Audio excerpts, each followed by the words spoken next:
Pastor आकीश भी बेंगलोर में प्रभु की सेवा कर रहे हैं और आज हमारे बीच में मैं उनको आमंत्रित करूंगा कि खुदा के कलाम में से कुछ बातें जो परमेश्वर ने उनके मन में दी हैं वो हमें देंगे। जोरदार ताली बजाकर प्रभु का नाम ऊंचा करें। प्रेज लॉर्ड, हालेलुया, आमेन। मैं चाहता हूँ कुछ देर अपने स्थान पे खड़े हो जाएं और हम परमेश्वर की आराधना करेंगे। एक गीत मैं आपके सामने गाना चाहता हूँ। ये गीत बड़ा प्रिय है और हमारे मृत्युंजय यीशु की आराधना हम जब करते हैं, उस गीत के बारे में ये गीत जो बताता है वो बताता है कि यीशु हमारा जीवित प्रभु है, यीशु हमारा मृत्यु पे जय पाया है। आमेन। अपने पड़ोसी को कहें यीशु ने मृत्यु पे जय पाया है। Amen, hallelujah. Oh Lord Jesus, hallelujah. अपने हाथों को उठाएं स्वर्ग की ओर, भूल जाएं कि आप कौन हैं, कहाँ हैं, क्या है। दाऊद भूल चुका था जब संदूक को लाया गया और वो अपने कपड़े उतार के नाचने लगा। कई बार आराधना में हमें भूलना चाहिए कि हम कौन हैं, ताकि अपने ध्यान को हम प्रभु की ओर लगा सकें। कि अपने हाथों को उठाएंगे स्वर्ग की ओर।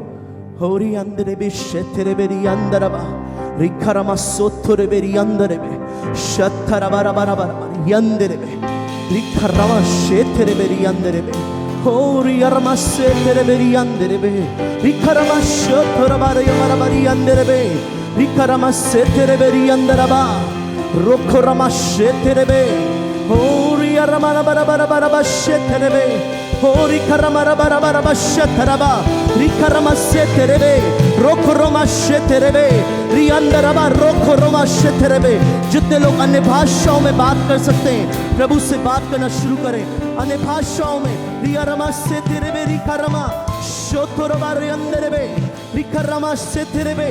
जब आप अन्य भाषाओं में बात करते हैं आप प्रभु से बात करते हैं। रिखरमा शेतरे रियंदरबा शतरबा रियंदरबा रिखरमा शेतरे रोंदरबा शतरबा रियंदरबे रियंदरबे शेतरे रियंदरबे रिखरमा शेतरे रियंदरबा होरी अरमरबा शेतरे रियंदरबा होरी खरमा शेतरे रियंदरबा शतरबा रियंदरबा। बातें करें हो, बातें करें उससे हो। शैतान नहीं समझता इस भाषा को। हो रियंदरबा शेतरे रिखनमा हो रिया रमा शेतरे। करें उससे राज की बातें। प्रभु आपसे बात करना चाहता है। पौलुस कहता है मैं बुद्धि से प्रार्थना करता हूं और आत्मा से भी। रिहरमा शतरबा रिखरमा शेतरे रोखरमा शतरबा रियंदरबा रिखरमा रियोंदरबा। परमेश्वर की आत्मा कह रहा है कि तुम्हें नहीं पता कि तुम किसके लिए प्रार्थना कर रहे हो। ऐसा कौन सा जन है जो बीमारी से होके जा रहा है, आपकी अन्य भाषाओं की वजह से वो आज चंगा होगा। रियरमा शतरबा रिखरमा शेतरे रोखरमा शतरबा रियंदरबे रिखरमा। परमेश्वर हमें भर दे, अपनी आत्मा से भर, अपने मसा से भर। रिखरमा शतरबा हो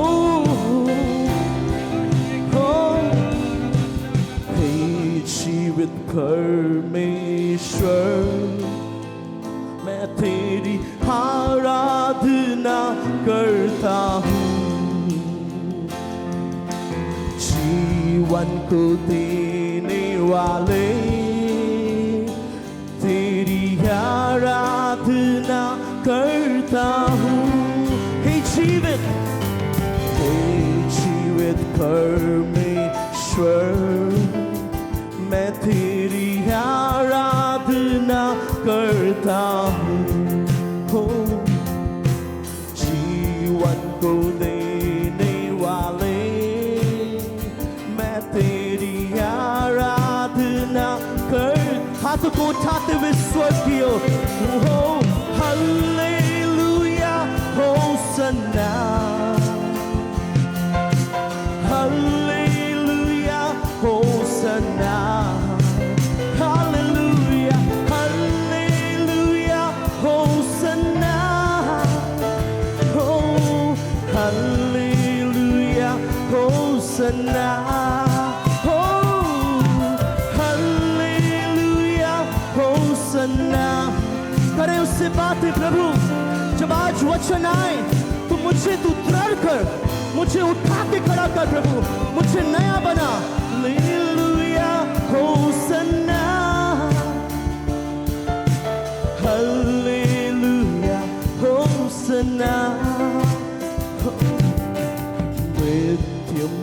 यीशु की।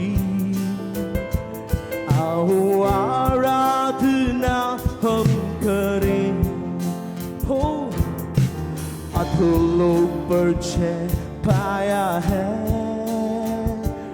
उसकी आराधना हम करें। मृत्युंजय यीशु की, आओ आराधना हम करें। अधोलोक पर जय पाया है, उसकी आराधना हम करें। हाथ को उठाते हुए हो hallelujah Hosanna, hallelujah hallelujah Hosanna, hallelujah Hosanna, हो हालेलुया होसन्ना, हो hallelujah Hosanna, hallelujah hallelujah Hosanna, hallelujah Hosanna, hallelujah Hosanna.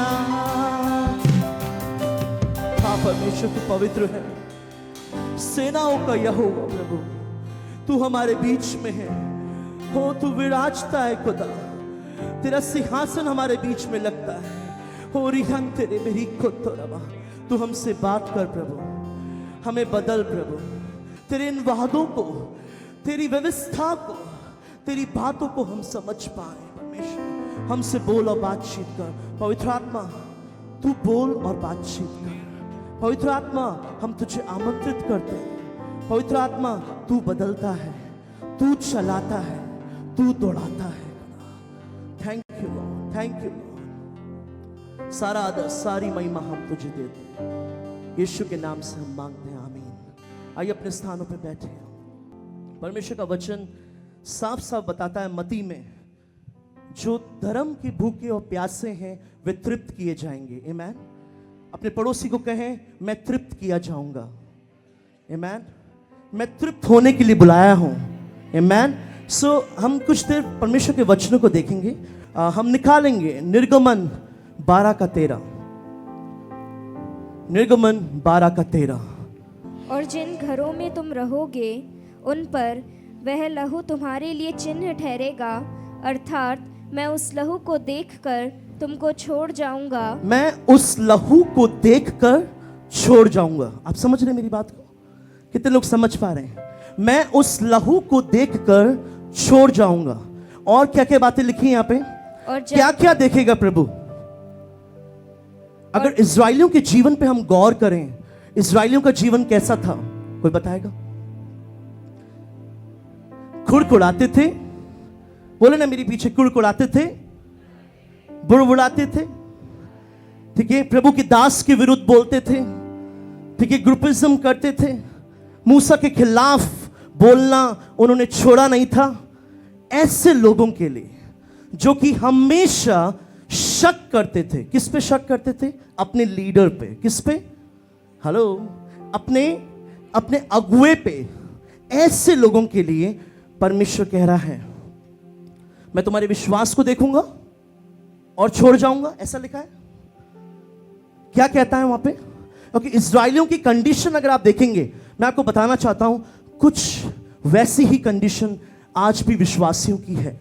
मैं ये नहीं कहता कि आपके सारे विश्वासी ऐसे हैं या हम सब ऐसे हैं, पर कुछ विश्वासी आज भी अगुए की बुराई करते हैं। आज भी हम अगुए के अधीन आना नहीं चाहते।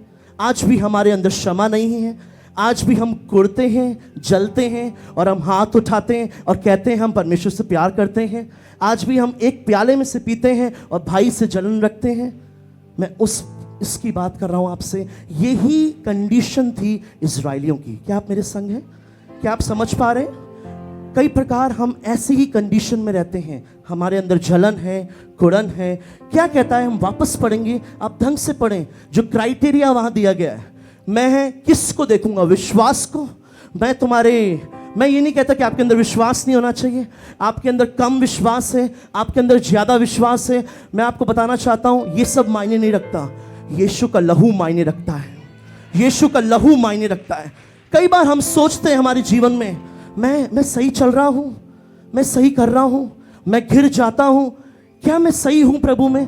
अगर आप इस मेंटालिटी में जीते हैं तो मैं आपको बताना चाहता हूँ आप सदैव पाप में पाप कॉन्शियस बोलते हैं, इंग्लिश में बोलते हैं सिन कॉन्शियस। क्या बोलते हैं हम? मैं कुछ बात यहां पे आपको सिखा के जाना चाहता हूं। क्या आप क्राइस्ट कॉन्शियस हैं या आप सिन कॉन्शियस हैं? अगर आप क्राइस्ट कॉन्शियस होंगे तो आप बोलेंगे मेरा प्रभु भला है, चाहे मैं गिरूं, चाहे मैं घोर अंधकार की तराई में से होके जाऊं, मेरा प्रभु मेरे संग है। मैं गिरता हूं तब भी वो मेरी संग है। मेरी जितनी भी मिस्टेक्स हैं, हेलो, हमारी जितनी भी मिस्टेक्स हैं वो सब उसकी प्लानिंग में है, हमें बनाने के लिए। आमेन। वो हमें बनाता है। कई बार जब हम मिस्टेक्स करते हैं तो कई लोग हमें जज करते हैं, कंडेम कर देते हैं, हम पे दंड ठहरा देते हैं। पर मैं आपको बताना चाहता हूं इजराइलियों पे दंड ठहराया गया था क्या? इजराइलियों का जीवन कैसा था? हेलो, ये आपको सोचना है। जब हम इस आयत को फिर से पढ़ेंगे निर्गमन 12:13। और जिन घरों में तुम रहोगे हाँ, उन पर वह लहू तुम्हारे लिए चिन्ह ठहरेगा। वो तुम्हारे लिए चिन्ह ठहरेगा। आमेन। आगे पढ़ेंगे।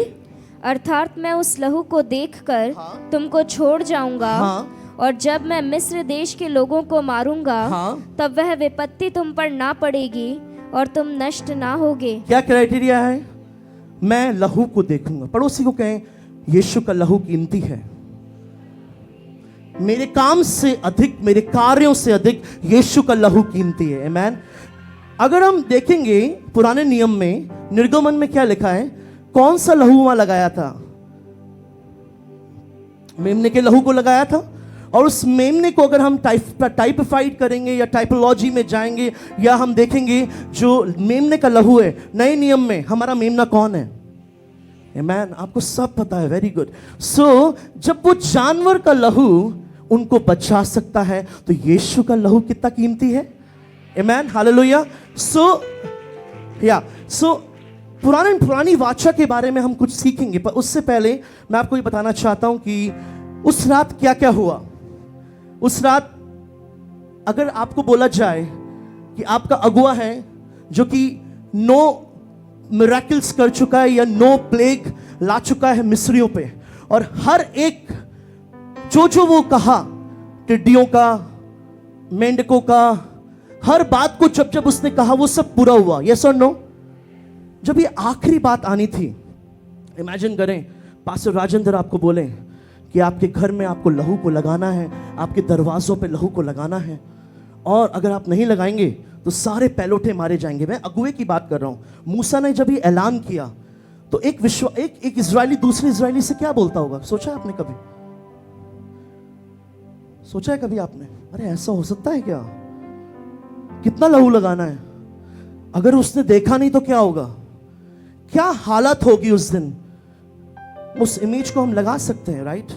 क्या हालात होंगे एक इजरायली के, जब एक इजरायली दूसरे इजरायली से बोलता होगा, बात करता होगा, क्या बात करता होगा? मुझे कितना लहू लगाना है। कहें अपने पड़ोसी को, मैं कितना लहू लगाऊं। ये बताता है आपके कार्यों को, आपकी सोच को। बात वहां पे ये नहीं थी कि कितने अमाउंट पे लहू को लगाना है। मैं लहू को देखूंगा। पड़ोसी को कहें मैं लहू को देखूंगा। आमेन। लहू को देखने से बीमारियां, लाचारी, कर्स, श्राप, इन सब से आप जुदा होते हैं। आमेन। सारी बातों से हमें जुदा होना है आज, और वो जुदा होने के लिए बुलाया गए। हम श्राप से जुदा हैं। अपने पड़ोसी को कहें मैं श्राप से आजाद हूं। श्राप की लिस्ट आपको मैं दूंगा। 28 का 22, 27, 28 हम पढ़ेंगे। यहोवा परमेश्वर तुझको क्षय रोग से और ज्वर और दाह और बड़ी जलन से और तलवार और झुलस और गेरुई से मारेगा, और ये उस समय तक तेरा पीछा किए रहेंगे जब तक तेरा सत्यानाश ना हो जाए। हम 27 को पढ़ेंगे। यहोवा परमेश्वर तुझको मिस्र के से फोड़े और बवासीर और दाद और खुजली से ऐसा पीड़ित करेगा कि तू चंगा ना हो सकेगा। 35 पढ़ेंगे। यहोवा परमेश्वर तेरे घुटनों और टांगों में वरन नख से शिख तक भी असाध्य फोड़े निकाल कर तुझको पीड़ित करेगा। 59 पढ़ेंगे। 59 तो यहोवा परमेश्वर तुझको और तेरे वंश को अनोखे अनोखे दंड देगा। ये सारी बातों से कैसा लगता है आपको सुनने में? कभी आपको सुबह सुबह व्हाट्सएप मिले ऐसे? सुबह सुबह से कैसे व्हाट्सएप मिलते हैं हमको? परमेश्वर तेरा भला करेगा। अधूरे वर्सेस आपको मिलते हैं, राइट? है ना? और गुड मॉर्निंग लिखा होता है। आपको बहुत अच्छा लगता है, आपका दिन की शुरुआत अच्छी हुई। पर कभी भी आपको ऐसे वर्सेस नहीं मिलते पुराने नियम से। कई बार हमें जो उठाना होता है वो हम उठाते हैं, कई बार हमें जो छोड़ना होता है वो हम छोड़ देते हैं, राइट? व्हाट्सएप पे गुड मॉर्निंग मैसेज किसके पास आते हैं? नहीं आते आपके पास? हाथ तो उठा दीजिए। ठीक है, सो आपको सारे अच्छे अच्छे, परमेश्वर तेरा भला खुदा है, परमेश्वर विश्वास योग्य है। पुराने नियम से हम जब बातों को उठाते हैं तो कई बातें परमेश्वर के वचन में लिखी हैं, और परमेश्वर का वचन बार बार इजरायलियों को कहता था कि तुम पे दंड आएगा। अगर तुम व्यवस्था को नहीं रखोगे तो तुम पे दंड आएगा। आप समझ रहे मेरी बात को, मैं जो कहना चाह रहा हूं? पर इन सब बातों से, किन सब बातों से? 60 पढ़ेंगे। 60। और वह मिस्र के उन सब रोगों को, बोलो सब रोगों। हेलो, मेरे पीछे बोले सब रोगों। पड़ोसी को कहें सब रोगों। ऐसा कौन सा रोग है? टीबी, कैंसर, सारे रोगों से वो छुड़ाने में सक्षम है। जब डॉक्टर्स अपनी रिपोर्ट को फेंक देते हैं, परमेश्वर का वचन कहता है उस सब रोगों से जो मिस्र पे आ रहा है, मिस्र संसार को बताता है, जो मिस्र पे आ रहा है, उन सब रोगों से, उन सब दंड से तुमको बचाएगा। ये इजराइलियों को परमेश्वर ने वादा किया। और जितने भी 9 के 9 प्लेग्स आए, इजराइलियों को पता चला जब भी मूसा हमारा अगुआ जो भी कुछ कहता है वह होता है। ये बहुत बुरा डर गए। उस इमेज को फिर से लगा सकते हैं, वो बहुत बुरा डर गए। क्या एक विश्वासी, एक इजरायली की स्थिति होगी वहां पे, अपने बेटे को खोना। आप समझ रहे मेरी बात को? अगर आपसे प्रभु आज बोले कि आज मौत का स्वर्गदूत निकलेगा और जितने भी पैलोठे हैं वो सब मारे जाएंगे, अब किस किस के पास पैलोठे हैं? हेलो, हाथ तो उठा दें। बहुतों के पास है, राइट? सबसे पहले मैं मरूंगा। ऐसी हालात, आप समझ रहे मेरी बात को, मैं जो कहना चाह रहा हूं? ये हालात इजरायली लोगों के थे। वो भयभीत थे। क्या था? भय। बोलो भय, डर, विश्वास की कमी, कुड़कुड़ाना, बुड़बुड़ाना। अगुए ने कहा है, आपस में बात करते होंगे, कितना लगाऊं मैं, कैसे लगाऊं? अगर मौत के स्वर्गदूत ने देखा नहीं उस लहू को तो क्या होगा? आप समझ पा रहे क्या सिचुएशन रही होगी? एक भेड़ को काटते होंगे, मेमने को काटते होंगे, पूरा घर लहू लुहान होगा। कितना गंद। कितने लोग चिकन खाते हैं और चिकन की दुकान पे जाते हैं तो कैसा होता है दुकान का हाल? कैसा दुकान का हाल होता है? ऐसे ही सब तंबुओं के हाल होंगे, पूरा लहू लुहान। उस गंध से यीशु ने आपको आजाद किया है, तो उस गंध की तरफ फिर क्यों जाना? इसलिए गलातियों लिखता है कि अगर व्यवस्था की लिखी हुई हर एक बातों को मानने में तुम चूको तो तुम श्रापित हो। क्या हो? मेरे पीछे बोले श्रापित हो। ये वर्ड सबको पसंद नहीं आता है, पर हम जानबूझ के नहीं पर अनजाने में कई बार व्यवस्था से कई बातों को उठाते हैं। व्यवस्था में कितनी बातें हैं? मैं जब यहाँ पे स्टडी लेता था तो मैं बताता था, व्यवस्था में कुल 613 बातें हैं। कौन सी? गलातियों 3 का 10 पढ़ सकते हैं, वापस यहाँ पे आएंगे हम। गलातियों 3 का 10। इसलिए जितने लोग व्यवस्था के कामों पर भरोसा रखते हैं वे सब शाप के अधीन हैं, क्योंकि लिखा है जो कोई व्यवस्था की पुस्तक में लिखी हुई सब बातों, लिखो, ऐसे ऐसे पढ़ेंगे इसको। ऐसा लिखा है कि जो कोई व्यवस्था की 613 बातों को, कैसे? हाँ, पता नहीं है हमें कितनी लिस्ट है बड़ी, सो जब भी कुछ उठाते हैं, जब मन चाहे हम कुछ भी उठा लेते हैं वहां से। हमें बहुत केयरफुल रहना है। पौलुस बड़ी खूबसूरती से गलातियों की कलीसिया को लिखता है। ये गलातियों की कलीसिया की प्रॉब्लम ये थी कि यहूदियों से कन्वर्ट हो रहे थे, कुछ लोग यूनानी थे, इनको समझ नहीं आ रहा था कि हम मूसा की व्यवस्था पे भी चलें और मसीहत को भी माने। इनको समझ नहीं आ रहा था कि हम खतना भी कराएं और हम बपतिस्मा भी लें। ये बहुत कंफ्यूज थे। ऐसे कंफ्यूजन में, ऐसे डाउट में पौलुस जो है वो लेटर को लिखता है गलातियों की कलीसिया को। समझ में आ रहा है आपको? गलातियों की कलीसिया को लेटर क्यों लिखा गया? क्योंकि उनकी अवस्था ये थी कि वो कंफ्यूज थे दो वाचाओं के बीच में। मेरे पीछे बोले, पड़ोसी को बोले, दो वाचा। कितनी वाचा है कुकल टोटल? पुरानी वाचा और नई वाचा। आप किसके अधीन हैं? आप किसके अधीन हैं? आमीन। इस बातों को हम सीखेंगे आज कि केवल लहू काफी है। लहू को लगाने के लिए बोला गया है। कितनों के दरवाजों पे, दिल के दरवाजों पे लहू लगा यीशु का। आमीन। आज प्रभु जब हमें देखता है तो वो यीशु के लहू को देखता है। आमीन। उस जानवर से बेहतर है। कहे पड़ोसी को, उस मेमने से बेहतर है। आमीन। उस लहू को हम आज सीखेंगे। गलातियों 3 का। जो कोई व्यवस्था की पुस्तक में लिखी हुई सब बातों के करने इसकी में, जगह आप पढ़ो 613 बातों को। 613 बातों के करने में। जोर से बोलेंगे 613 बातों को। जोर से बोलेंगे हालेलुया। 613 बातों को। हाँ, इतना बड़ा बोझ पुराने नियम में इस्राएलियों के ऊपर था। आपको उस बोझ से आजाद किया है। मान लो आपको पाप करते हो। कितने लोग पाप करते हैं यहां पे?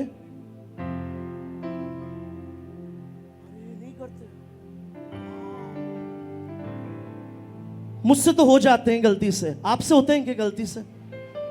हाथ तो उठा लो यार। हमें को मालूम है आप पवित्र मंडली हैं। हमारे वहां पे बेंगलोर में पाप हो जाते हैं लोगों से। सो मैं ये बोल रहा हूं, गलातियों 3:10 में लिखा है, जो कोई व्यवस्था की पुस्तक में लिखी हुई सब बातों को करने में स्थिर नहीं रहता। कितनी बातों को मैंने अभी बताया? जोर से। 613 का बोझ परमेश्वर के पवित्र लोगों के ऊपर, इस्राएलियों पे, पवित्र लोगों पे था। मसीह ने बोला, 3:10 फिर से पढ़ेंगे, 3:13 पढ़ेंगे, 3:10 भी पढ़ सकते हैं। इसलिए लोग व्यवस्था के कामों पे भरोसा रखते हैं, वे सब शाप के अधीन है। अगर आप 613 में से, कितने में से एक भी उठा रहे हैं, लिखा है वहां साफ, सब बातों को करने में असमर्थ थे इजरायली। हेलो, कितने लोग नई वाचा को समझते हैं? नई वाचा को कितने लोग पूरी तरह से निभाते हैं? ये बताएं मुझे। आप नई वाचा को समझ पाते हैं? नई वाचा यीशु के लहू पे डिपेंड है। नई वाचा यीशु के बलिदान के ऊपर निर्भर है। आप समझ रहे हैं मेरी बात को? नई वाचा क्षमा के ऊपर स्थिर है। नई वाचा किस किस पे स्थिर है? अनुग्रह पे स्थिर है। नई वाचा के क्या क्या गुण है? अनुग्रह, बोले पीछे, अनुग्रह, क्षमा। अगर क्षमा नहीं है और अगर लहू के प्याले को आप उठा रहे हैं तो आप उस यहूदा स्क्रोती के मानिंद हैं, जो भारी रूप से तो बताता था कि मैं यीशु से प्रेम करता हूं, अंदर उसके क्षमा नहीं थी, अंदर उसके जलन थी, अंदर उसकी कुड़न थी। कई बार कितने लोग प्रभु भोज में भाग लेते हैं यहां पे? आप नई वाचा की संतान हैं। अगर आप चाहते हैं आपके घर में चंगाई हो, इसलिए लिखा है 1 कुरिन्थियों 11:30 में, इसलिए तुम में से कई रोगी, क्या? परमेश्वर ने तो वादा किया व्यवस्था विवरण में कि वो सारे रोगों से, सारे दंड से, सारे शापों से आपको आजाद करेगा। पर नई वाचा में वापस रोग कहां से आ गया? नई वाचा में वापस दंड कैसे आ रहा है? इसलिए लिखा है वहां पे 1 कुरिन्थियों 11 में, जो कोई इसको अनुचित रीति से कहता है, लेता है। अनुचित रीति क्या है? जब आप अपनी देह को नहीं पहचानते। ये जो लहू का प्याला है, ये तो सिर्फ एक रिप्रेजेंटेशन है। रोटी जो है वो तो एक रिप्रेजेंटेशन है, एक प्रतीक है। कौन सा? ये जो लहू आप उठाते हैं और रोटी जब आप उठाते हैं, ये यीशु के शरीर का प्रतीक है। इसलिए लिखा है, जब तुम इसको अनुचित रीति से खाते, आपको 17 से पढ़ना पड़ेगा। अनुचित रीति ये थी कि ये कलीसिया में आते थे, आपस में जलन रखते थे, अमीर गरीब करते थे। 17 से, पहला कुरिन्थियों 17 से जब आप पढ़ेंगे, 11 का 17 से, तब आपको पता चलेगा। और आपस में एक दूसरे में मनमुटाव था। आज भी कलीसिया का कई बार यही हाल है, अगुवे के विरुद्ध बोलना, अगुवे के अधीनता में नहीं जाना। कहीं ना कहीं मैंने भी अपनी लाइफ में सीखा है कि आपको अधीनता तो कहीं रखनी पड़ेगी। सो कई बार जब हम कुड़कुड़ाते हैं, बुड़बुड़ाते हैं, मैं आपको बताना चाहता हूं यही हाल था मूसा के समय में भी। पर परमेश्वर इन सब बातों से हमें अलग करना चाहता है। बोले मेरे पीछे, परमेश्वर मुझे अलग करना चाहता है। परमेश्वर का वचन साफ साफ कहता है, पहला कुरिन्थियों 11 के 17 से जब आप पढ़ेंगे, वहां पे लिखा है कि चर्च में गुटबंदियां थी। क्या थी? आज भी कईयों से हम प्रेज लॉर्ड नहीं करते और लहू के प्याले में से पीते हैं। यह है अनुचित रीति। आप मत पिए, ज्यादा अच्छा है। बताऊं क्यों? क्योंकि आप अपने ऊपर दंड ला रहे हैं। परमेश्वर का वचन कहता है कि जो इसको खाते पीते देह को नहीं पहचानता। मैं आपको बताना चाहता हूं, जब रोटी हम उठाते हैं वो तो सिर्फ प्रतीक के रूप में है। किसके रूप में है? प्रतीकात्मक रूप में है वो। आप समझ रहे मेरी बात को? पर असली परमेश्वर जो यीशु का शरीर है वो कौन है? असली यीशु का शरीर कौन सा है? Hello, come on. जो पड़ोसी आपके साथ बैठा है वो असली में परमेश्वर की देह है। आप मेरे संग हैं? जब आप लहू में से पीते, रोटी में से खाते, वो तो एक प्रतीक के रूप में है। हेलो, कई बार हम सोचते हैं हाँ यीशु के लहू को पी रहा हूं, यीशु की रोटी को खा रहा हूं। पर परमेश्वर का वचन कहता है जो इसको खाते पीते परमेश्वर की देह को नहीं पहचानता। कई बार हम अपने विश्वासियों के बीच में गौर करें, हम पहचानते ही नहीं है। प्रेज लॉर्ड तक नहीं करते हम। वो स्टेज पे क्यों चढ़ गया, ये क्या हो गया और वो क्यों हो गया, हम इसी में 20 साल निकाल दिए। आप मेरे संग हैं? इससे प्रभु आपको आजाद करना चाहता है। जब आप नेक्स्ट टाइम प्रभु बोझ लेंगे, वो केवल मात्र लहू नहीं है। आपको पहचानना है, आपको इंट्रोस्पेक्ट करना है आज कि मैं अपनी देह के संग कैसा हूं। अपने पड़ोसी के साथ जब आप बैठे, वो है परमेश्वर की देह। परमेश्वर की देह कौन सी है? आपकी असली देह कौन सी है? बताते हैं, मसीह तो सर है। मसीह क्या है? हेलो, जोर से बोलेंगे, मसीह सर है। यीशु कौन है? शरीर कौन है? कलीसिया। हेलो, शरीर कौन है? अगर आप इसको नहीं पहचानते, बाइबल कहती है 11:30 में, इसलिए तुम में से कई रोगी हैं। नई वाचा में रोग कहां से आ गया? आज लोग चंगे क्यों नहीं हो रहे हैं? क्योंकि आज भी उनके दिल में जलन है, कुड़न है, और यीशु के लहू में से पीते और रोटी में से खाते। इसलिए फर्स्ट कम्युनियन पे, कब? पहला कम्युनियन कब हुआ था? हेलो, नई वाचा कब स्थापित की गई? उस दौरान 26 का 28 पढ़ेंगे। क्योंकि यह वाचा का मेरा वह लहू है जो बहुतों के लिए पापों की क्षमा के निमित्त बहाया जाता है। ये मेरी वाचा का, इंग्लिश में लिखा है न्यू कवेनेंट। क्या आया है? हेलो, जोर से बोलेंगे, नई वाचा। इंग्लिश बाइबल को जो आप पढ़ेंगे तो वहां पे लिखा है this is the blood of the new covenant. New covenant, मेरे पीछे बोले नई वाचा। नई वाचा में कई बार हम आज भी अगर हम प्रभु के पास आए हैं और ये विश्वास रखते हैं, क्या मैं चंगा हो सकता हूं? क्या मेरे पाप दूर हो सकते हैं? जो मैंने किया है, क्या मेरे श्राप दूर हो सकते हैं? मेरे पूर्वजों के श्राप जो हैं, क्या वो मुझसे जुदा हो सकते हैं? मैं आपको बताना चाहता हूं, यीशु का लहू कीमती है। यीशु के लहू में सामर्थ है। पुरानी वाचा कामों के ऊपर निर्भर थी। किस पे? कितना लगाना है, कितना करना है, हाथ धोना है, पैर धोना है। समझ रहे मेरी बात को आप? होम बलि चढ़ानी है, मेल बलि चढ़ानी है। कितनी बलियां आप चढ़ाते हैं? कितनी बलियां चढ़ाते हैं आप आज जब प्रभु की भवन आते हैं? 0। एक भी पुरानी वाचा की बलि यीशु ने आपको चढ़ाने को नहीं कहा। सबसे आजाद किया। और क्या कहा क्रूस पे? पूरा हुआ। क्या कहा? जोर से बोले, पूरा हुआ।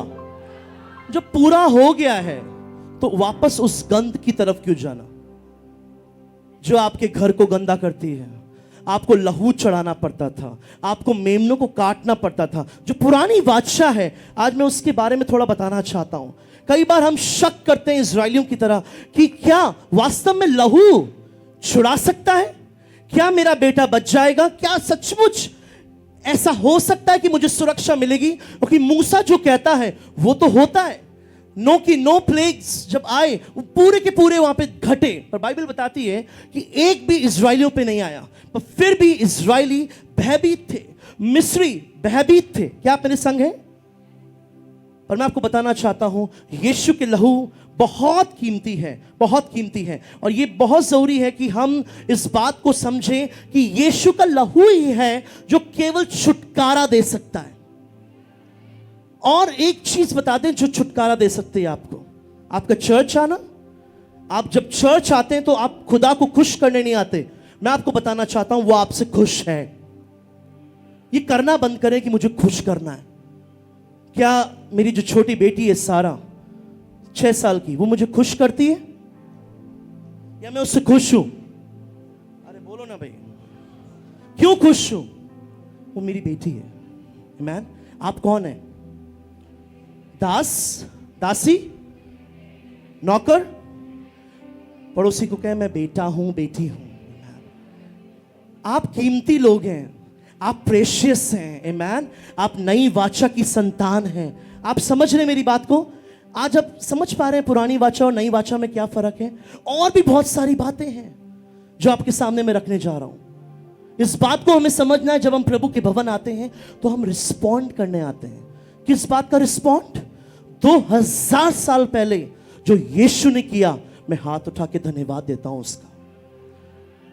2000 साल पहले जो क्रूस पे बलि चढ़ाई गई, मैं उस चीज के लिए आता हूं। मैं रिस्पॉन्ड करने आता हूं। मैं पास्टर को देखने नहीं आता। पास्टर को देखना और पास्टर की पूजा करना बंद करें, तब चंगाइयां आपके घर में आएंगी। कई लोग पास्टर को दिखाने आते हैं मैं आ गई। प्लीज इस प्रथा से बाहर आ जाए, ये भारी रूप से बाहर आ जाए, क्योंकि परमेश्वर मनों को जांचता है। आमीन। परमेश्वर मनों को जांचने वाला परमेश्वर है। पहले प्रभु भोज में क्या हुआ था पता है आपको? जो यीशु मसीह दुष्टात्माएं निकालता था, नहीं निकालता था? जो यीशु मसीह बीमारियों को छुड़ाता था, बीमारियों से चंगा करता था लोगों से, मृतकों में से यीशु मुर्दों को जिलाता था। उस यीशु के समय में जब फर्स्ट टाइम ये नया वाचा का प्याला पिया जा रहा था और जब रोटी खाई जा रही थी, तो बाइबल बताती है, मत्ती या लूका में लिखा है कि यहूदा स्क्रूति के अंदर दुष्टात्मा समा गई। Hello hello. प्रभु भोज लेने से, अगर आपने अनुचित रीति से प्रभु को लिया है, अगर अनुचित रीति से उस लहू को पिया है, लहू छुटकारा भी देता है। पर अगर आपने अनुचित रीति से लिया है, दंड, रोग, बीमारियां आपके घर से नहीं जाने वाली। आज प्रभु आजाद करना चाहता है आपको। प्रभु मनों को जांचने वाला परमेश्वर है।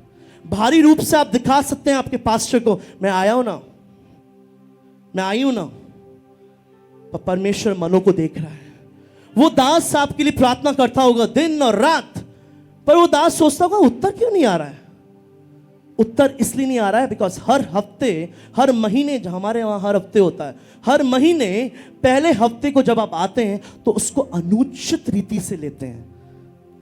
आज ये समय है प्रियो कि इसको इस अनुचित रीति को हम समझें। जब इसमें से हम पीते और इसमें से हम खाते तो उस लहू को हम याद करते हैं, उस नई वाचा को हम याद करते हैं। और लिखा है कि तुम में से कई रोगी हैं। नई वाचा के अंदर रोग कहां से आ गया? हेलो, क्या आप मेरे संग हैं? तुम में से कई रोगी हैं और बीमारी की हालत में हैं, टूटे हुए हैं, और ऐसे ही 20 साल से हैं। प्रभु के दास सोचते होंगे मैं तो रोज प्रार्थना करता हूं, इसकी अवस्था ऐसी ही क्यों है? कारण था क्षमा नहीं।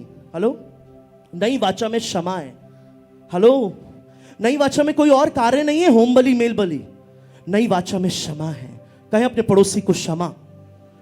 अगर ये नहीं है और आप उस प्याले में से पी रहे हैं, मैं बता रहा हूं यहूदा स्क्रोती की जो हालात हुई ना, वैसी ही हालात कई कलीसिया में कई लोगों की होने जा रही है। इस अनुचित रीति को हमें समझना है। मैं आपको सच बता रहा हूं इस बात को, अगर लहू में से आप पी रहे हैं और रोटी में से खा रहे हैं और अपने मन में बाहरी रूप से तो हम उठाते हैं उसको और बोलते हैं यीशु मैं तुझसे प्यार करता हूं, लहू की बात कर रहा हूं मैं आज, जो लहू छुटकारा देता है, अगर उसको आपने अनुचित रीति से लिया तो वही लहू आपके घरों में दंड को लेके आएगा। ये मैं नहीं कह रहा हूं, पहला कुरिन्थियों 11:30 कह रहा है, आप पढ़ सकते हैं उसको प्लीज। इसी कारण तुम में बहुत से निर्बल और रोगी हैं। क्यों निर्बल हैं हम आज, क्यों रोगी हैं हम आज भी? यीशु का लहू तो बहाया गया ना, यीशु का बलिदान तो हुआ ना, फिर भी हम ऐसे क्यों हैं? ये बिलीवर्स की बात की जा रही है। कुरिन्थियन चर्च एक बिलीवर्स का ग्रुप था, विश्वासियों की कलीसिया थी। क्या थी? विश्वासियों का समूह। और विश्वासियों के समूह को कहा जा रहा है, ये क्या कहा जा रहा है? इसी कारण तुम में बहुत से निर्बल और रोगी हैं और बहुत से सो भी गए। हाँ। यदि हम अपने आप को जांचते तो दंड न पाते। जांचना कहाँ है? आपके पापों की क्षमा, क्योंकि परमेश्वर के वचन में जो प्रार्थना है, लॉर्ड्स प्रेयर है, परमेश्वर की प्रार्थना क्या है? हे हमारे पिता, तेरा राज आने पाए, तेरी इच्छा जैसे मैं अपने अपराधियों को क्षमा करता हूं, तू भी मेरे, आप औरों की क्षमा करो, आपकी क्षमा अपने आप मिलेगी आपको। आमीन, हालेलुया। आपको औरों की क्षमा करने के लिए लिखा गया है। और पूरी प्रार्थना के बाद राज्य की बात नहीं की गई। उस आयत को निकाल सकते हैं, ऐसा नहीं। पूरी प्रार्थना के बाद राज्य, स्वर्ग, पिता की बात नहीं की गई, सेवा की बात नहीं की गई है। क्या आपने पढ़ा है उस वचन को? इसलिए यदि तुम मनुष्य के अपराध क्षमा करोगे। सारी प्रार्थना के बाद राज्य की बात नहीं की गई, सेवा की बात नहीं की गई, पिता की बात नहीं की गई, क्षमा पे आके प्रभु रुक गया। प्रार्थना कई बार हम जपते हैं, हमारे पिता तुझे में तेरा नाम पाक बनाना चाहे, तेरी आज्ञा, तेरी इच्छा, आमीन। और अच्छी नींद आती कई लोगों को, मेरे को तो नींद ही नहीं आती। उसके बाद मैं इस आयत को पढ़ेंगे आप। इसलिए यदि तुम मनुष्य के अपराध क्षमा करोगे तो तुम्हारा स्वर्गीय पिता भी तुम्हारे अपराध क्षमा करेगा। कौन सी क्वालिटी को निकाला प्रार्थना के बाद? एक क्वालिटी, हेलो जोर से तो बोलो, पड़ोसी को कहो क्षमा, और जोर से कहो उसको हिला के, क्षमा। यह है पहला गुण नई वाचा का। कितने लोग आशीष पाना चाहते हैं? मैं चर्च आता हूं, क्यों पेट्रोल लगा के आ रहे हो आप रोज? अगर आपके अंदर क्षमा नहीं है तो क्यों आराधना कर रहे हैं आप अगर आपके अंदर क्षमा नहीं है? पहला गुण, क्रूस पे पहली वाणी क्या थी? बोलो ना। अभी तो गया, हमने सेलिब्रेट किया रेजरेक्शन डे, पुनरुत्थान दिन। क्या कहा यीशु ने क्रूस पे? पहला गुण जो है वो क्षमा है। आमीन, कहें जोर से, कलीसिया कहे क्षमा। और यही है अनुचित रीति। जब हम प्याले में से पीते और खाते और अपने भाई को क्षमा नहीं कर सकते, यही 17 से आपको मिलेगा।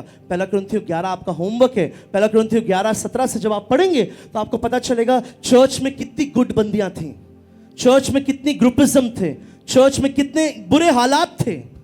और परमेश्वर ने हमको आजाद किया है, परमेश्वर ने हमको आजाद किया है। हम स्वतंत्रता की संतान हैं, हम आजाद किए गए हैं। आमीन। और इब्रानियों 8:12, इब्रानियों 8:12, क्योंकि मैं उनके अधर्म के विषय में दयावंत हूँगा और उनके पापों को फिर स्मरण ना करूँगा। कई बार आपने पास्टर्स के द्वारा सुना होगा कि स्वर्ग में एक बहुत बड़ी रील चलाई जाएगी। सुना है ना आपने? एक बहुत बड़ा वीडियो वहां पे लगा हुआ है, प्रोजेक्शन। वहां पे एक प्रोजेक्टर पे एक आपको आपके सारे कामों को दिखाया जाएगा। एक आयत तो बता दो आप मुझे, ऐसा लिखा है कहीं पे। मेरा प्रभु इब्रानियों में कहता है नई वाचा, मेरे पीछे बोले नई वाचा। आपको शायद ये बहुत अजीब सा लग रहा होगा कि नई वाचा क्या है। मैं आपको आयतें देके जा रहा हूं। अगर आप नोट डाउन कर रहे हैं तो आपके लिए भला है, आप इन आयतों को पढ़ें इस हफ्ते और आपको प्रभु आजाद करेगा। हम पुरानी वाचा से, इसलिए गलातियों में लिखा है 3:13 पढ़ेंगे एक बार। गलातियों 3:13 क्या कहता है? मसीह ने जो हमारे लिए शापित बना, हमें मोल लेकर व्यवस्था के शाप से उसने हमें 613 बोलो के श्राप से आजाद किया। आमेन। उसने हमें पूरी रीति से, वहां लिखा है मोल देके क्या छुड़ाया है। आमेन। और कौन, और क्या लिखा है? क्योंकि लिखा है, जो कोई काठ पर लटकाया जाता है, जो कोई लटकाया जाता है काठ पे, वह शापित है। हमारे लिए प्रभु श्रापित बना, हमारा प्रभु श्रापित हुआ। कुछ समय के लिए प्रभु उस यीशु मसीह को भी लगा, हे पिता तूने मुझे क्यों छोड़ दिया। वो समय ऐसा था जब पूरे संसार का पाप, श्राप, बीमारी, सब बीमारियां, बोले मेरे पीछे, सब बीमारियां, सब श्राप क्रूस पे नेल्ड हुए, क्रूस पे ठोके गए, नेल्ड हुए। क्या आप मेरे संग हैं? क्यों क्यों क्यों वो आपके लिए श्रापित बना? आगे क्या लिखा है? यह इसलिए हुआ कि अब्राहम की आशीष मसीह यीशु में अन्य जाति, कितने लोग अन्य जाति हैं यहाँ पे? मैं आपको बताना चाहता हूं, हम सब अन्य जाति हैं। जितने भी यहूदी नहीं हैं वो सब अन्य जाति हैं। हेलो, हम सब अन्य जाति हैं। हेलो, अब्राहम की आशीष केवल यहूदियों के लिए नहीं है, अब्राहम की आशीष सब अन्य जाति लोगों पे है। कोई यहाँ पे 4 पीढ़ी क्रिश्चियन है, कोई यहाँ पे 5 पीढ़ी क्रिश्चियन होगा, पर हम सब एक समय में दलदल की कीच में थे, श्राप में थे। उस प्रभु ने हमें आजाद किया। हालेलुया। हमें कैसे जीना चाहिए? थका, कमजोर, निर्बल, शैतान आपको आके याद दिलाएगा। उसको उसका पास्ट याद दिलाए और उसको उसका फ्यूचर याद दिलाए। उसका पास्ट क्या है? He is a deceiver. वो कौन है? धोखा देने वाला। कौन? बातों को ट्विस्ट करने वाला, बातों को घुमाने वाला। आपके अगुए के लिए आपके लिए अंदर कान भरेगा, आपके कानों को भरेगा, वो गंदे शब्दों को लाएगा। दूसरा, वो उसका फ्यूचर क्या है? कोई बताएगा? बोलो, धधकती हुई आंख। वो बहुत तिलमिलाया हुआ है। शैतान क्या हुआ है? उसको पसंद नहीं कि विश्वासी आके आराधना करें, बिकॉज वो खुद भी आराधक था। उसको कतई पसंद नहीं है कि विश्वासी उसकी आराधना करें। सारी रुकावटें कब आती पता है आपको? जब आप कलीसिया में आएंगे। आप कहीं और चले जाएं, कहीं और मत्था टेक ले, आपको कभी भी कोई प्रॉब्लम नहीं आएगी। पर जैसे ही आप इधर आएंगे, उसको खलबली मचती। क्या होती है? हाँ, ये क्या हो रहा है? ये कैसे नई वाचा को समझ पाएंगे? ये कैसे इस लहू को जान लें? ये कैसे उस बलिदान को जान लें? क्या आप मेरे संग हैं? हालेलुया। 8 का 12 पढ़ेंगे, 8 का 13 पढ़ेंगे। क्योंकि मैं उनके अधर्म के विषय में दयावंत होऊंगा। हाँ, परमेश्वर का वचन कहता है कि मैं उनके अधर्मों को लेकर दयावंत होऊंगा। आप कैसे हैं? जब कोई घिरता है, हमारे प्रभु के दास जो हैं पास्टर राजेंद्र, वो कईयों पे दयावंत हैं। हमारी कलीसिया में कई लोग क्या हैं, क्या होता है, जब कोई घिरता है तो आप दयावंत हैं या नहीं? मेरा प्रभु कहता है कि वो दयावंत है।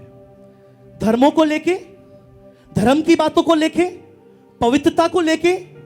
हमारा महायाजक ऐसा नहीं जो हमारी निर्बलता, मेरे पीछे बोलो निर्बलता। इब्रानियों 4:14-15 में क्या लिखा है?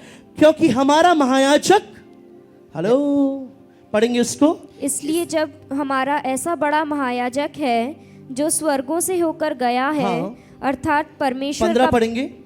क्योंकि हमारा ऐसा महायाजक नहीं। बोलो, मेरा यीशु ऐसा नहीं।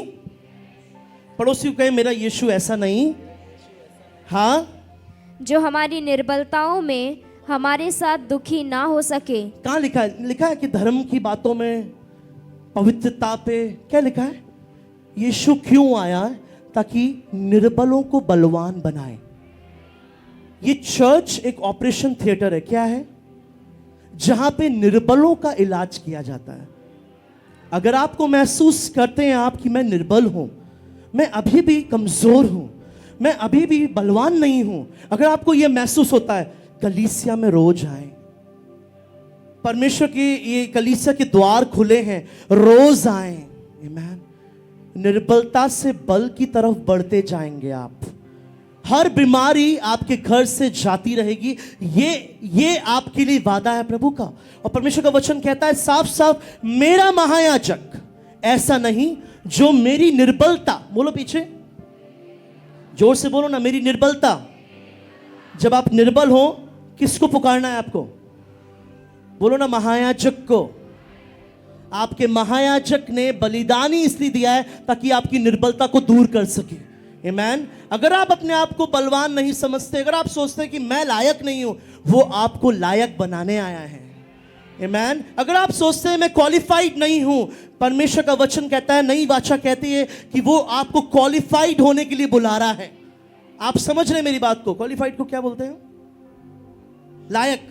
अगर आप बोलते हैं कि मैं लायक नहीं हूं, तो परमेश्वर आपको लायक होने के लिए बुलाया है। अगर आप सोचते हैं मैं दास हूं, तो परमेश्वर ने आपको बेटा होने के लिए बुलाया है। आमीन। और कलीसिया में जब आप आते हैं तो अपने कामों से उसको खुश ना करें। यहां से आराधना होती है। मेरा संबंध किसी के संग कैसा है, वो होती है उचित रीति। हेलो, क्या आप मेरे संग हैं? कुरिन्थियों की कलीसिया में बड़ी बड़ी गठबंदियां थी, और जब नई वाचा आप लेते हैं तो हमने आज आपको ये भी बताया कि यहूदा इस्करियोती के संग क्या हुआ था। जब आप नई वाचा का प्याला पीते तो क्या हुआ था यहूदा इस्करियोती के संग? उसके अंदर शैतान समा गया। यीशु खड़ा है वहां पे, क्या आप मेरे संग है? यीशु वहां खड़ा है और शैतान समा गया। जो दुष्टात्माओं से आजाद करता है, यहूदा इस्करियोती के अंदर शैतान समा गया। दूर से तो वो कहता था आई लव यू जीसस,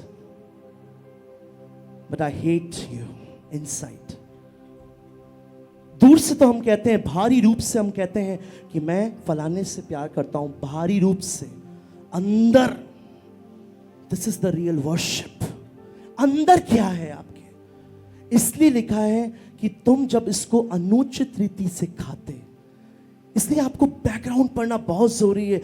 और आगे से जब आप नए प्याले में से पिएंगे, इस रोटी में से खाएंगे, क्या इस बात का आपको पहला ध्यान रखना है? इसको क्लीन करना है। क्या करना है?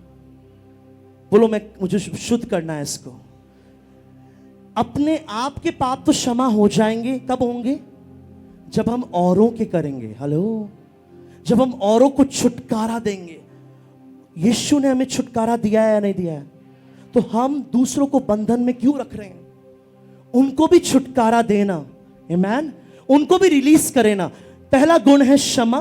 दूसरा मैं आपको बताना चाहता हूं, इब्रानियों 8 का 11-12। क्योंकि मैं उनके अधर्म के विषय में दयावंत हूं। आगे, और उनके पापों को फिर स्मरण ना करूंगा। हाँ। नई वाचा की स्थापना से, नई वाचा की स्थापना, मेरे जोर से बोले, मेरे पीछे बोले, नई वाचा की स्थापना। अब जोर से बोलना, आखिरी कुछ मिनट है। नई वाचा की स्थापना। नई वाचा की स्थापना से, हाँ। उसने प्रथम वाचा को पुरानी ठहरा दिया। उसने प्रथम वाचा 613 विधियों को पुराना ठहराया है। क्या ठहराया है? कितने लोग फ्लॉपी का इस्तेमाल करते हैं? Floppy disk, DVD. कोई डीवीडी तो इस्तेमाल नहीं कर रहा अभी? गलती से कर रहे हो घर में कोई एक आध जना? नहीं कर रहे हो तो पूछ रहा हूं मैं। डीवीडी कितने लोग इस्तेमाल कर रहे हैं? कितने लोग सीडी इस्तेमाल कर रहे हैं? नहीं भैया, मुझे तो सीडी ही पसंद है। पुरानी वाचा को उसने कहा, क्या कहा है? पुरानी। क्या कहा है? पुरानी वाचा और नई वाचा। क्या है? पुरानी वाचा और नई वाचा। पुरानी वाचा को वापस पढ़ेंगे इस आयत को। नई वाचा की स्थापना से उसने प्रथम वाचा को पुरानी ठहरा दिया। हाँ। और जो वस्तु पुरानी और जीर्ण हो जाती बोलो है, ना, जो वस्तु जीर्ण हो जाती है। बोलो मेरे पीछे, जोर से बोलते ही नहीं आप लोग तो उसका मिट जाना अनिवार्य है। कंपलसरी है। क्या है? ये कोई ऑप्शन नहीं है। क्या नहीं है? अपने पड़ोसी को कहें, ये कोई चुनाव नहीं, कोई चयन नहीं करना हमें। नहीं, ये भी कर सकते हैं, वो भी कर सकते हैं। यही गलती कौन सी कलीसिया कर रही थी? मैंने अभी बताया था। हाँ, वेरी गुड। गलातियों की कलीसिया। कौन सी कलीसिया? वो भी करना चाहती थी और ये भी करना चाहती थी। पर परमेश्वर का वचन कह रहा है कि जिसको पुराना ठहराया गया है, उसका मिट जाना अनिवार्य है। मेरे पीछे बोले, अनिवार्य। अनिवार्य का मतलब क्या होता है? अभी आप जब भी 613 आपकी व्यवस्था शुरू होती है, निर्गमन, लय व्यवस्था, गिनती, व्यवस्था विवरण, ये 4 किताबें। उत्पत्ति को व्यवस्था विवरण व्यवस्था में नहीं है, उत्पत्ति में कोई भी। निर्गमन से लेकर व्यवस्था विवरण तक आपको व्यवस्था मिलेगी। क्या मिलेगी? ये किसको दी गई थी? आपको, मुझको। ये जो व्यवस्था थी, ये जो पुरानी वाचा थी, ये मूसा और परमेश्वर और इजराइलियों के बीच की थी। हेलो, कितने लोग यहां पे इजराइली हैं? कितने लोग सब अन्य जाति हैं? अन्य जाति हाथ उठाएं अपने। हम सब अन्य जाति हैं, सब। कहीं कोई पीटर वीटर नाम रखा हो तो कहीं सोच ले मैं तो क्रिश्चियन। नहीं, नहीं, आप सब अन्य जाति हैं। जो यहूदी नहीं है वो अन्य जाति हैं। हेलो, यहूदी लोगों की ये भाषा है कि अन्य जाति। आपको मैं ये बात बताना चाहता हूं इस वक्त कि इस आयत को फिर से हम पढ़ेंगे 8 के 12 को जल्दी से। क्योंकि मैं उनके अधर्म के विषय में दयावंत होऊंगा और उनके पापों को फिर स्मरण ना करूंगा। नई वाचा की स्थापना से उसने प्रथम हमें औरों को तो क्षमा करना ही है, पर हमें भी क्षमा मिली है। हेलो, हेलो, इस बात को हमें नहीं भूलना है, हमें भी क्षमा मिली है। हालेलुया। कितने लोग स्वतंत्र महसूस कर रहे हैं? हमें क्षमा मिली है। कितने लोग श्राप के अधीन रहना चाहते हैं? अभी भी ये काम काज इन सब से दूर प्रभु ने हमें किया है। हम खुश करने के लिए कुछ नहीं करेंगे। मेरा प्रभु खुश है, मेरा प्रभु मुझसे खुश है, मेरा पिता मुझसे खुश है। क्यों?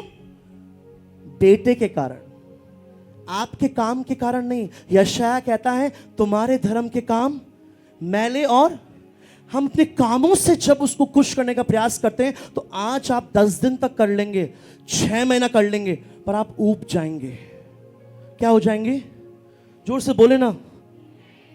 पर जब आप दिल से करेंगे ना, आप ये सोच के आएंगे ना कलीसिया में कि वो मेरा रिलेशन है उसके संग, मैं इसलिए आया हूं, मैं इसलिए हाथ उठाऊंगा क्योंकि उसने मेरे लिए कुछ किया है। मैं पास्टर के लिए नहीं आ रहा, पास्टर मेरा अगुआ है, उसके अधीनता में हूं, पर मैं किसी इंसान के लिए नहीं आ रहा, मैं पिता के लिए आ रहा हूं, मैं प्रभु के लिए आ रहा हूं, उस बेटे के लिए आ रहा हूं। ये है रिलेशन। इसलिए हम बोलते हैं Christianity is not a religion. ये कोई धर्म नहीं है, ये रिलेशनशिप है। क्या है? रिलीजन में क्या होता है? ये करो, वो करो, ये करो और वो करो, कंबल चढ़ाओ, उसको ये खिलाओ, उसको वो पिलाओ। पर इन सब से प्रभु ने हमें आजाद किया है। यहूदियों को भी आजाद किया था, इस्राएलियों को भी आजाद किया था। इसलिए पौलुस चिल्ला चिल्ला के उन पत्रों को लिख रहा है। अगर आप टोन देखेंगे तो कई जगह हार्श टोन इस्तेमाल हुई है। वहां पे ये कहता है कि मैं तुम्हें सराहता नहीं, मैं इन सब बातों में तुम्हें सराहता नहीं कि तुम मसीह में चलते और तुम पुराने विधियों को भी मानते। क्या तुमने आत्मा को कामों से पाया है?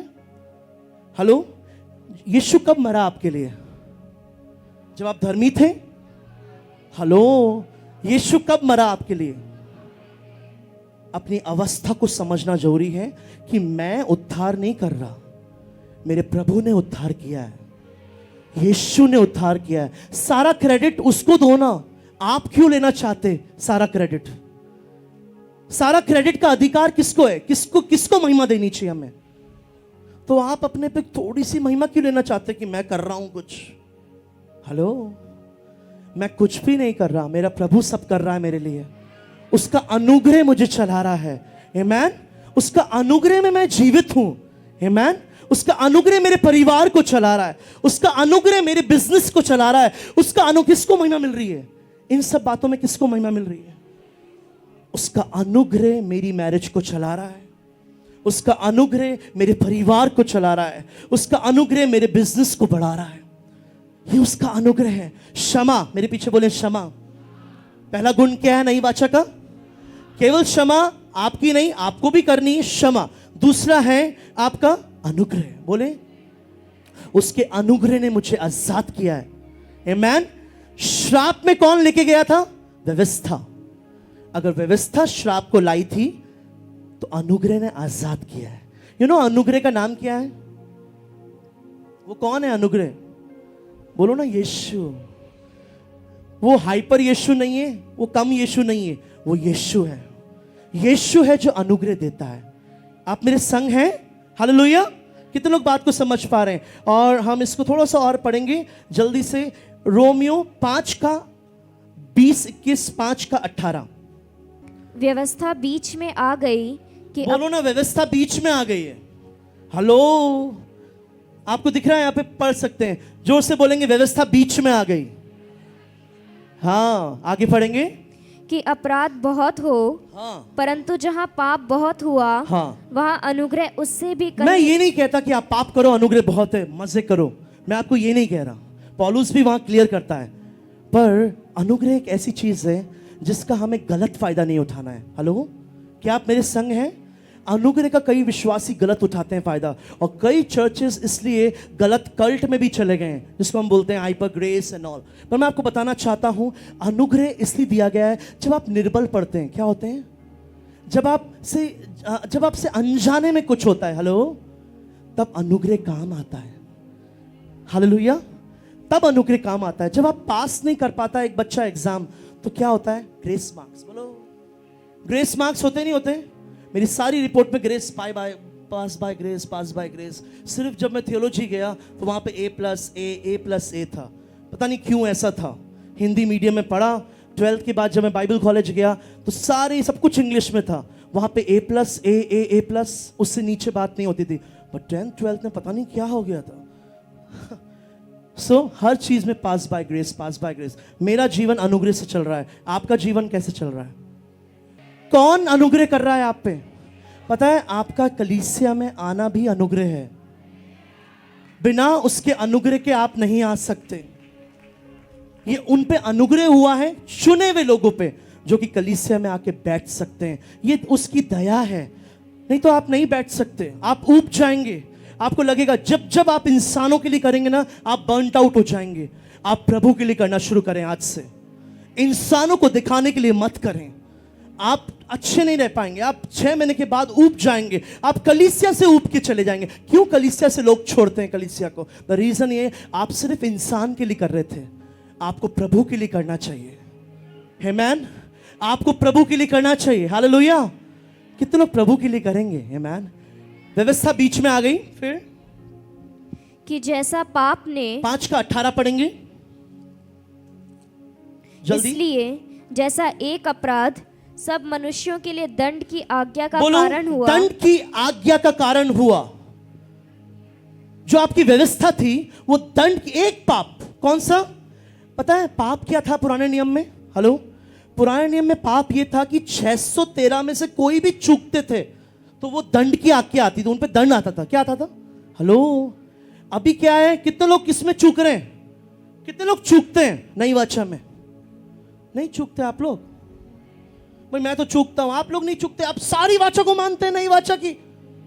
कितनी बार तो क्षमा नहीं कर पाते हैं हम, कितनी बार तो जलन कर लेते हैं, कितनी बार तो कुड़न आती है, कितनी बार घमंड आता है, अधीनता नहीं आती। ये सब नई वाचा के क्या है? ऑपोजिट है। आप मेरी बात को समझ रहे हैं? नई वाचा में क्या है?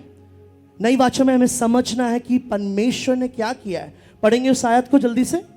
वैसा ही एक धर्म का काम भी सब मनुष्यों के लिए जीवन के निमित्त धर्मी ठहराए जाने का कारण हुआ। 613 अगर दंड लाता है, व्यवस्था अगर दंड लाती है, तो वैसे ही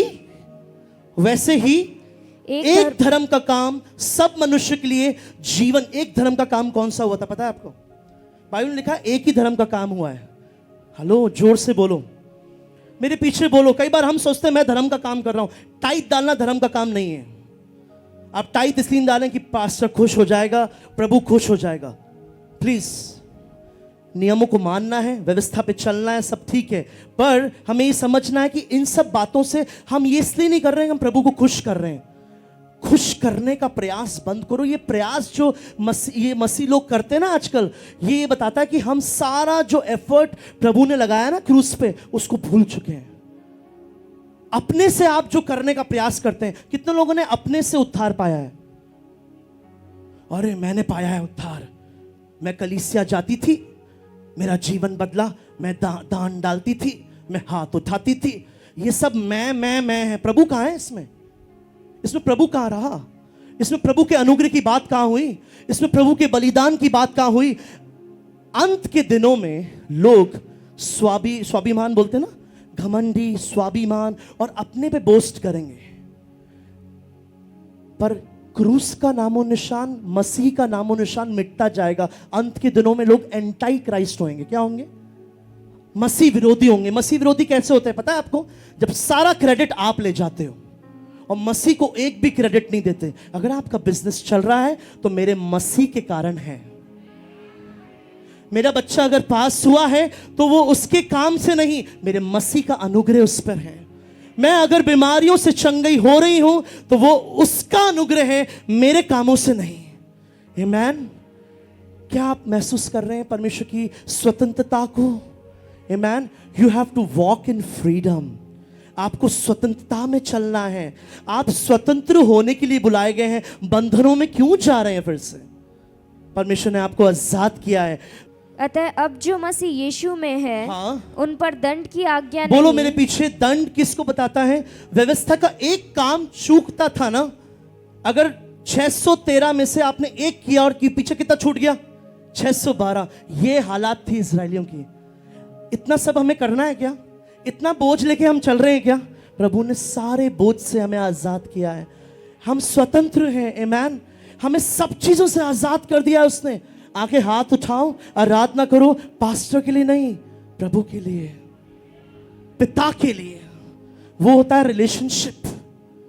और आपके पास्टर इतना खुश हो जाएंगे कि यार मेरे लिए करना बंद कर दिया इन्होंने। कई लोग दिखाने के लिए करते हैं। बंद करो ना ये, क्योंकि हम स्वतंत्र हैं। स्वतंत्रता को महसूस करो। Walk in freedom. Walk in freedom. God has released you. परमेश्वर ने आपको रिलीज कर दिया है। आपको छुटकारा दिया है।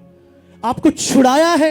मोल लेके छुड़ाया है। वापस बंधन में जाने के लिए नहीं कि वापस कुछ शुरू कर दें हम अपना कार्य खुश करने के लिए। आमेन। और क्या लिखा है आगे? अब जो मसीह यीशु में है उन पर दंड की आज्ञा नहीं, क्योंकि वो शरीर के अनुसार नहीं। शरीर मतलब यहां पे व्यवस्था की बात की जा रही, क्योंकि वो व्यवस्था के अनुसार नहीं। मेरे पीछे बोले, व्यवस्था के अनुसार नहीं, कामों से नहीं। लिखा है वहां पे शरीर के कामों से नहीं। क्या लिखा है? शरीर के अनुसार नहीं, वरन आत्मा। बोलो मेरे पीछे, बोले आत्मा। है ना? जल्दी से इब्रानियों 10 का 11 पढ़ेंगे जल्दी से, आखिरी आयत। हर एक याजक तो खड़े होकर प्रतिदिन सेवा करता है। हाँ। और एक ही प्रकार के बलिदान को, मेरे पीछे बोले, एक ही प्रकार के बलिदान को।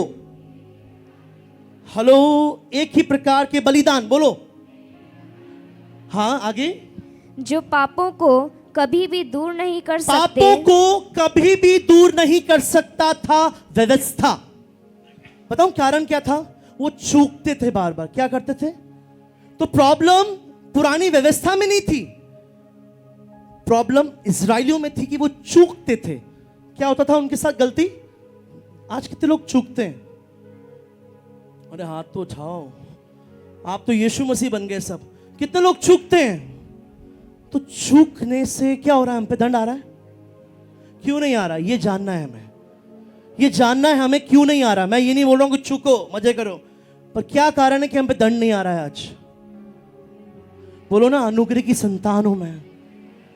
लहू को छिड़का है मैंने परिवार पे। मैन लहू को लगाया है मैंने। इसके कारण मेरा चूकना, फिर भी पर्दा बीच में से फट गया। बाइबल बताती है अब कुछ बीच में नहीं रहा। हेलो, अब सब साफ साफ दिखता है। मेरे को बोले, मेरे पीछे बोले, अब मुझे साफ साफ दिखता है। मेरा पिता मुझे दिखता है। पुराने नियम के लोग सालों से एक बंधुआई में थे। बेबीलोन की बंधुआई नहीं, मिस्र की बंधुआई नहीं, एक व्यवस्था की बंधुआई। हेलो, उससे प्रभु ने उनको आजाद किया। पढ़ेंगे इसको जल्दी से, जल्दी से। एक ही प्रकार के बलिदान को, जो पापों को कभी भी दूर नहीं कर सकते, पापों को कभी भी दूर नहीं कर सकते थे, बार बार चढ़ाता है। हाँ। परंतु यह व्यक्ति तो, ये यीशु तो, पापों के बदले, मेरे पीछे बोले, ये यीशु तो, हेलो, ये यीशु तो, हाँ, पापों के बदले एक ही बलिदान सर्वदा के लिए। एक ही बलिदान। हेलो, एक आयत पढ़ी थी हमने, एक ही धर्म का काम। हेलो, पढ़ा था ना हमने, एक ही बलिदान सर्वदा के लिए। हेलो, सर्वदा के लिए। आगे, चढ़ाकर परमेश्वर के दाहिने जा बैठा। आमेन। सबसे भला काम, सबसे अच्छा काम मेरे यीशु ने किया है। मैंने कुछ नहीं किया, उसने मुझे छुड़ाया है एक अच्छा काम करके 2000 साल पहले। आगे 10 के 15 पे आ जाएं। और पवित्र आत्मा भी हमें यही गवाही देता है, क्योंकि उसने पहले कहा था, प्रभु कहता है कि जो वाचा मैं उन दिनों के बाद। ये इस कलीसिया के लिए है। हेलो, ये नई वाचा के लिए, ये जो आयत है ये नई वाचा के लिए। हेलो, हाथ उठाएंगे। ये वादा प्रभु कर रहा है आपसे और इसमें आपको जीना है।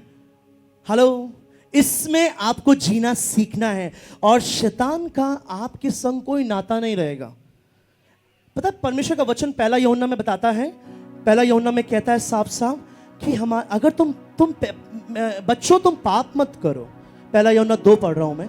बच्चों तुम पाप मत करो। अगर तुम पाप करते हो तो फिक्र ना करना, तुम्हारे पास एक एडवोकेट है। ये मैं आयतें आपकी बाइबल से ही खोल रहा हूं। क्या लिखा है? एडवोकेट। बोलो एडवोकेट। एडवोकेट का काम पढ़ा आपको कभी? किस किस को पढ़ा एडवोकेट का काम? एडवोकेट क्या करता है? लड़ता है। हेलो, एडवोकेट क्या करता है? आपके केस को लड़ता है। यीशु आपका एडवोकेट है।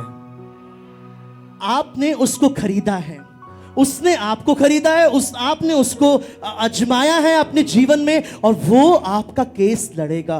पहला यूहन्ना 2 के अनुसार वो आपका एडवोकेट है।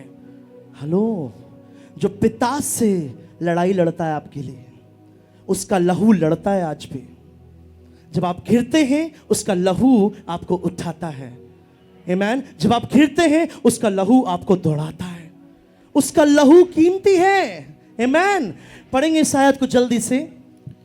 और पवित्र आत्मा भी प्रभु हमें यही गवाही देता है, क्योंकि उसने पहले कहा था, प्रभु कहता है कि जो वाचा। इसको मैं चाहता हूं पूरी कलीसिया जोर से पढ़े। ये आज का आखिरी वचन है।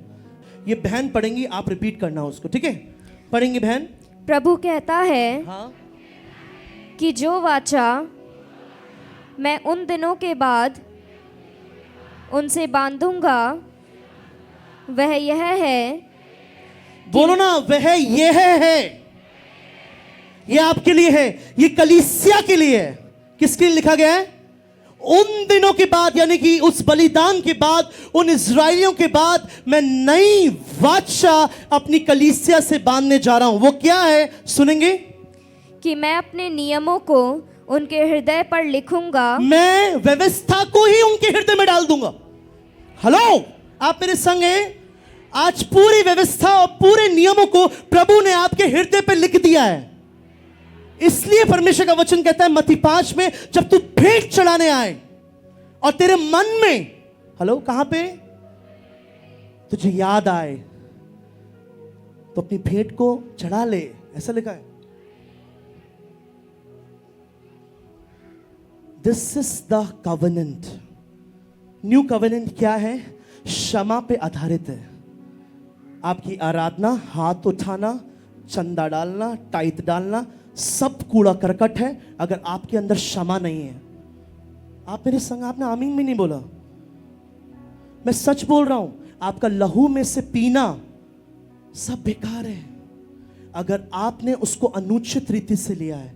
अगर आपके मन आज भी दूसरों के लिए जलन है, कुड़न है, उसको मत लेना। यहूदा इस्करियोती का यही हाल था। बाइबल बोलती है उसके अंदर दुष्ट आत्मा समा गई। ये मैं नहीं कह रहा हूं, ये नए नियम में लिखा है। जो यीशु दुष्ट आत्माएं निकालता था उसकी उपस्थिति में यह हुआ है। अगर आपने गलत तरीके से प्याले को लिया है, आज ये समय कि हम इस वाचा को समझें। आमीन। हम नई वाचा की संतान हैं। बोले ना मेरे पीछे, नई वाचा की संतान। नई वाचा की संतान क्या है? वो वाचा पढ़ेंगे।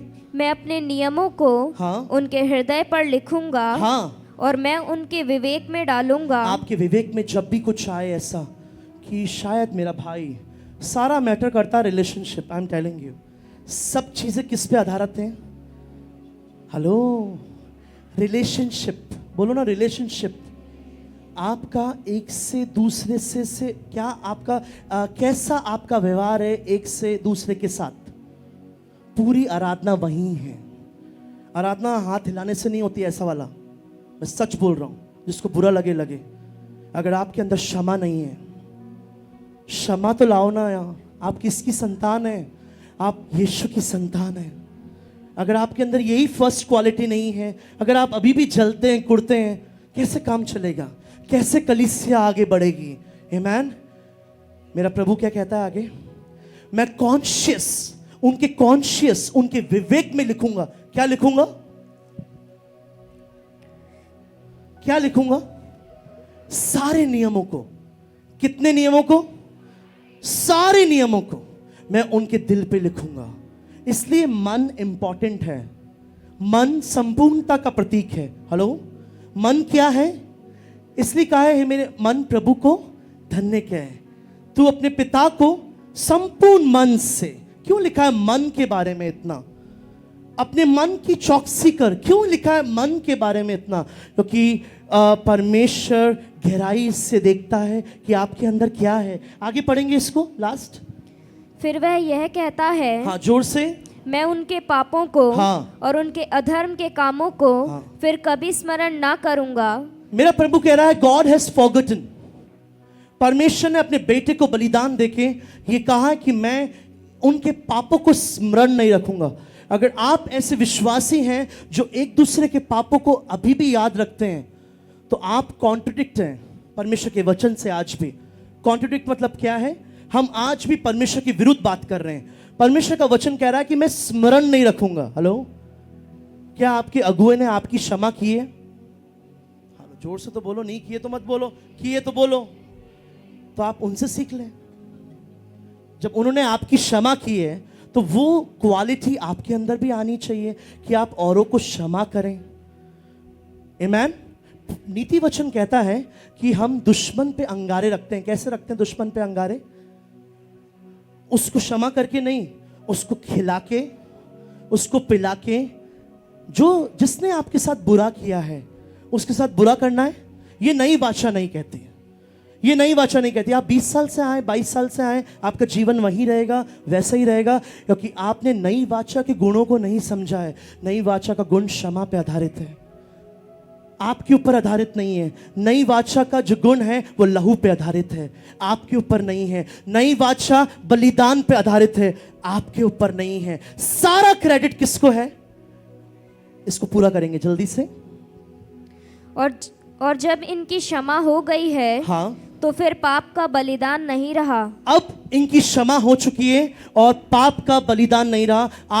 इब्रानियों 8 पे भी हमने इस बात को सीखा कि वो स्मरण नहीं करता। बोलो मेरे पीछे, वह स्मरण नहीं करता है। तो आप कौन कौन स्मरण कर रहा है?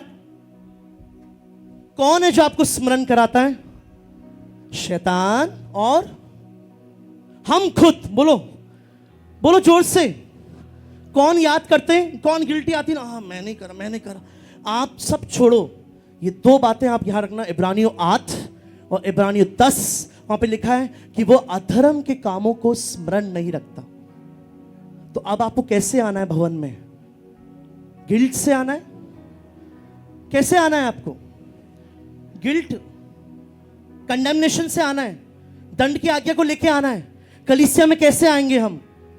हेलो, आइए अपने स्थानों पे खड़े होंगे। मैन, कैसे आना है हमें कलीसिया में? तो जोर से बताएं मुझे। संपूर्ण मन से, क्योंकि उसने हमें आजाद किया है। हालेलुया। क्या आप मेरे संग हैं? उसने संपूर्ण आजादी हमको दी है। आमीन। संपूर्ण आजादी, संपूर्ण स्वतंत्रता उसने हमें दौड़ाया है, उसने हमें चलाया है, उसने हमें आजाद किया है। आप समझ पा रहे हैं हमें कौन दौड़ाता है? हेलो, बोलो यीशु मसीह। हमें कौन चलाता है? हमें कौन, आज हम जिंदा हैं, वो कौन, किसकी वजह से हैं? यीशु मसीह। आइए इस गीत को हम गाएंगे। अपने हाथों को उठाएं। जो हमें चलाता है, जो हमें दौड़ाता है, तू ही है वो जो मुझको चलाता, तू ही है वो जो मुझको दौड़ाता। मैं हूँ मैं चल तेरे क्रूस की ओर, तू ही है वो जो मुझको बचाता। कहे मैं आजाद हूँ। उसने आजाद किया है आपको। मैं आजाद तेरे लब से हुआ हूँ। हाथों को उठाते हुए मैं आजाद हूँ। मैं आजाद तेरे लब से हुआ हूँ। टूटे सारे बंधन